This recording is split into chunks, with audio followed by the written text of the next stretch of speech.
뭐 여러 가지 이제 미국 ETF도 있지만 사실 국내에서도 테마형 ETF 같은 것도 많이 있고요. 국내에 한 400여 개가 넘는 ETF들이 실제로 존재를 합니다. 네. 다만 이게 굉장히 좀 문제가 되는 게 유동성의 문제가 사실 굉장히 크거든요. 치명적이죠. 네, 유동성의 문제가 ETF를 매매하는 데 있어서 굉장히 좀 중요한 포인트라고 보여지는데 미국 시장의 ETF 시장 규모는 2년 전에 4천조 정도 시장이라고 했는데 2021년에 9천조 시장까지 와. 늘어날 거라고 예상을 하고 있거든요. 지금 대략 5천조에서 6천조 이상의 시장이 될 것 같아요. 우리나라 ETF 시장이 40조 정도 시장이니까 네. 대략 10배가 아니고 100배죠. 그렇죠. 100배 이상의 시장이고 100배 이상의 시장입니다. 정말 다양한 섹터, 분야, 산업, 국가 너무 다양하고 너무 유동성 좋고 너무 훌륭하게 지금 먹음직스럽게 잘 차려져 있습니다. 그렇죠. 제가 좀 더 와닿게 좀 몇 가지 예시를 가져왔습니다. 역시 해주신 네. 해주신입니다. CG 잘 봤습니다. 예시죠? 예를 들면 이제 우리나라의 대표 업종인 반도체, 코덱스 반도체나 뭐 타이거 반도체 같은 ETF들은 거래량이 미국 같은 산업 섹터의 ETF보다 현저히 떨어져서 매매를 하기에 조금 어려운 그런 부분들이 있습니다.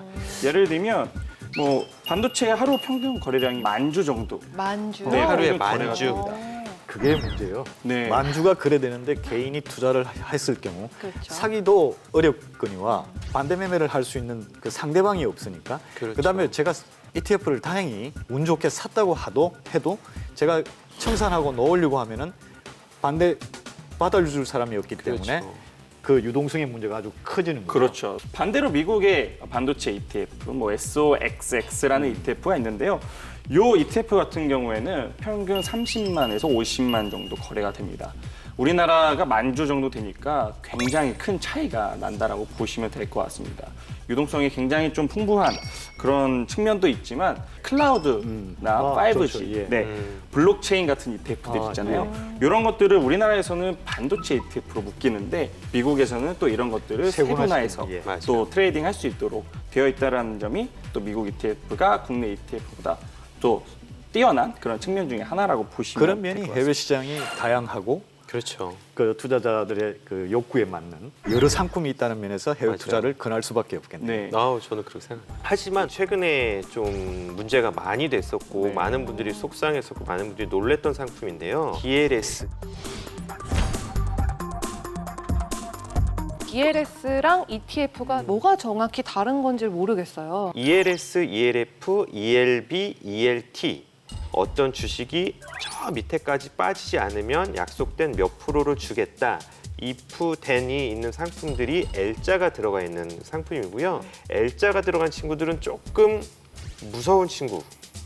네, 조금 무서운 친구라고 외워두셔도 되고 가운데 T자가 들어간 친구들은 친숙한 친구들, 착한 좀 더 친구들. 착한 친구들. 네, 우리가 앞서서 앞으로도 계속 매매하기 좋은 친구들 이렇게 생각하시면 처음 주식 투자를 하시는 분들한테 조금 쉽게 외우시지 않을까 생각하고 있습니다. 여기서 또 짚고 넘어가야 될 것 같은데 네.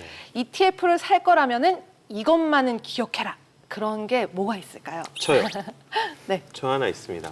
국내 투자자분들이 조금 속상해하시고 이게 왜 이러지 하는 것들이 있어요. ETF를 사셨는데 미국 ETF 같은 경우에는 기초자산이 1 올랐을 때 2배 오르는 것, 3배 오르는 것까지 레버리지가 2배, 3배가 있는데 이 레버리지 ETF는 기본적으로 해칭 비용, 롤오버 비용, 각종 비용들이 많이 들어가기 때문에 가만히 두면 둘수록 우하향한다라고 생각을 하시면 되고요. 그래서 레버리지가 세게 붙은 ETF 종목들은 짧게 단기적인 어떤 찬스로 삼으셔야지 길게 가지고 가시면 억울한 일이 발생할 수 있다는 점을 꼭 말씀드리고 싶습니다. 저 같은 경우에는 네. 좀 저희가 알지 못하는 숨겨져 있는 비용들이 조금 ETF에 또 있거든요. 그럼요. 예를 들면 운용 보수 같은 것들 저희가 뭐 쉽게 검색해 보면 알 수 있으니까 그런 부분들도 좀 체크를 하시면서 ETF를 선택하시는 그런 습관을 기르시는 게 좋을 것 같고요. 해외 주식, 해외 ETF를 매매하셨을 때 거의 세금을 내지 않게 할 수 있는 방법도 있어요. 그런 팁까지 가지고 있는데 여기서 말씀드리기 좀 길어서